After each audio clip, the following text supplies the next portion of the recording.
In this video, I will be showing you how to attach a file in AOL Mail. So without wasting much of our time, let's dive into the video.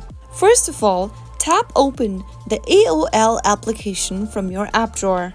Make sure to sign into your account as well.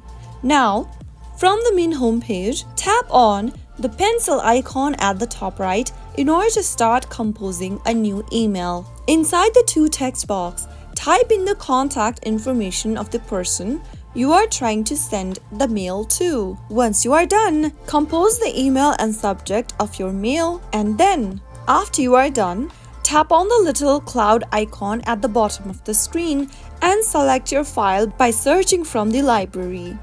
After you are done selecting the file, tap on Open. Once you've done that, you will need to tap on Done at the top right, and that way, you will be able to attach a file inside your AOL Mail. Once you are done attaching the file, tap on Send at the top right, and you will be able to send the email with your attached file included with the email. So that is how you will be able to attach a file in AOL Mail application. If you found the video to be helpful, go ahead and give us a thumbs up. Don't forget to subscribe to our channel by hitting the subscribe button. Also, press on the notification bell so that you'll never miss another upcoming upload from us. I will be back again in the next video. Thank you for watching.